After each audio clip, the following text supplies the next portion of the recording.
আগামী 19শে জুলাই যে জাতীয় সমাবেশের যে উদ্যোগ জামাত ইসলামীর পক্ষ থেকে গ্রহণ করা হয়েছে তার প্রস্তুতি, মাঠের অবস্থা, মঞ্চ, আমাদের নিরাপত্তা, আমাদের পানি, স্যানিটেশন, মেডিকেল, নানান বিভাগের লোকেশন এবং বিভিন্ন প্রস্তুতি পর্যবেক্ষণের জন্য আমরা নেতৃবৃন্দ এখানে পরিদর্শনে এসেছিলাম এবং আমরা যে ঐতিহাসিক এই জাতীয় সমাবেশের আয়োজন করতে পেরেছি, আমরা সেই মাঠ পরিদর্শনের প্রথম দিনে প্রাথমিক কার্যক্রমগুলো একটু পরিদর্শন করতে পারলাম। সেজন্য আমরা মহান আল্লাহর কাছে প্রথমেই আবারও আপনাদের সকলকে নিয়ে শুকর আদায় করছি, আলহামদুলিল্লাহ।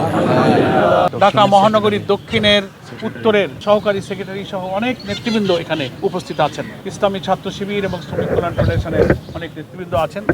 আমরা সবার সময়ের কারণে নামটা আর বলার প্রয়োজন মনে করছি না।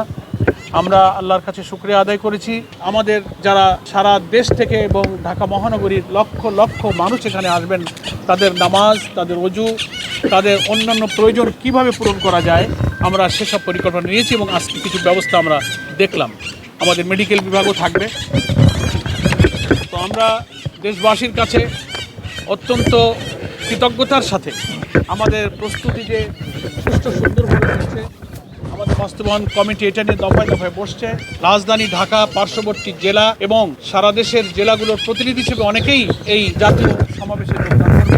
তাদের আসবার, চতুর্দিক থেকে গেট দিয়ে ঢোকবার, বসবার, শোনবার প্রয়োজনীয় ব্যবস্থা, গাড়ি পার্কিংয়ের ব্যবস্থা, সিকিউরিটির ব্যবস্থা, আমাদের কয়েক হাজার কর্মী বাহিনী বিভিন্ন ডিপার্টমেন্টের দায়িত্বে ইনশাআল্লাহ নিয়োজিত থাকবে। তারা তাদের জন্য সেই সুব্যবস্থা ইনশাআল্লাহ করবে।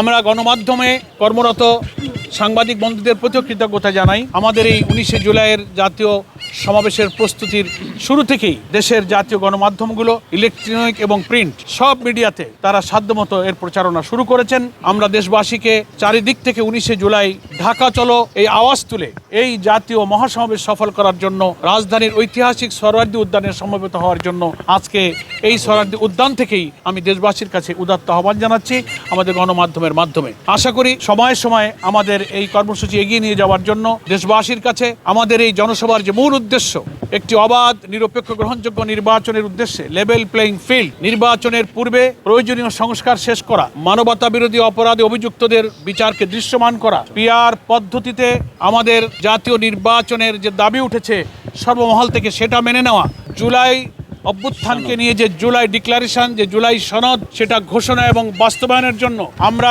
জুলাই বিপ্লবের প্রথম বার্ষিকী এই জুলাই মাসের মধ্যেই সেটা সরকারকে বাস্তবায়ন এবং ঘোষণার দাবি করেছি।